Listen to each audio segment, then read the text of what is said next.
Hi everyone. You may remember that a couple of weeks ago it was revealed that Sharia courts are now operating here in Britain with the full backing of the law, even though they discriminate against women as a matter of course. And what this means is that those women who are intimidated into using these courts, as some of them will be, and everyone knows it, they will now find that they have the full weight of the British legal system lined up against them, alongside the patriarchal bigotry in their own communities. Those women who are cheated out of their just entitlement in these places, as some already have been, will find that they have no recourse to the real law to put things right. In other words, we are now accommodating Saudi Arabian legal principles here in Britain, just as we accommodate their corrupt business practices and their threats against our national security when we try to investigate them. If you live in Britain and if you think these courts are a bad idea, please sign the petition to which I have linked, asking that they be abolished and that this poison be removed from our society and that we revert to the rule of civilised law with equal rights for all, if that's not too much trouble.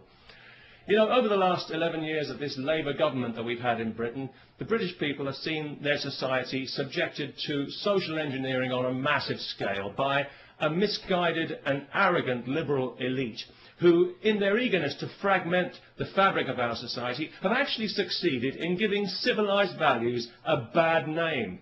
Tolerance and diversity are good things on paper. I'm sure we'd all vote for tolerance and diversity, but in practice they've become a nightmare of doublethink and lies, where the most unreasonable people in society are encouraged at every turn to be even more unreasonable. A case in point, just this week, some idiot from Saudi Arabia is being allowed to sue a supermarket because he was required to handle alcohol as part of his job, despite being told this when he took the job, and despite the fact that thousands of Muslims in Britain handle alcohol every day when they sell it in their corner shops to people like me. I do find it quite ironic that Islam forbids intoxication when you consider how many Muslims are seemingly so intoxicated by their religion, especially in Saudi Arabia. So it was no surprise to me to hear that this idiot was from Saudi Arabia, because I think we all know that that entire country is mentally ill. The Saudis would have us believe that theirs is the purest form of Islam. Well, I don't know about that, but it's certainly the nuttiest form. It's barking mad, if you'll pardon the canine metaphor, and it's pig ignorant, even if you won't. It's got to be just about the nastiest belief system on this faith-obsessed planet, and it's a cowardly one as well, enforced by cowardly men who are afraid of women and whose only language is ultimately violence. They're absolutely pathetic, and history is already laughing at them. If the term human rights means anything in this world, then one day the Saudis will pay out as much in compensation for their abuse of women as the Catholic Church has for its abuse of children. And I'll certainly drink to that.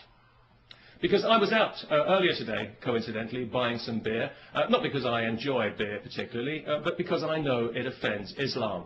Although it didn't seem to bother the Muslim shopkeeper I bought it from, maybe he was just being polite. Anyway, as I was leaving the shop with my beer, two women happened to walk past wearing burqas. Nothing too unusual about that, not anymore, not in London anyway, and nobody really paid it much attention, apart from one small child who I overheard describing them to her mother as letterbox ladies, which I thought was actually quite inventive and rather charming. But of course it was also deeply offensive, so we had the child put to death. No, not really. But it was lucky that neither of the women actually heard the offensive and insulting remark, because obviously each of them had her head encased in a cloth sack. So that was good, because it meant that the police didn't have to be called, no human rights people needed to get involved, and nobody required any financial compensation for hurt feelings, which I thought made a very pleasant change indeed. And of course, as a result, we didn't have to listen to any propaganda sound bites from some Islamist Saudi shill at the Muslim Council of Britain. So all in all, it worked out for the best. And it just goes to show that these things don't always have to end in tears. Peace, especially to everyone who remembers to sign the petition.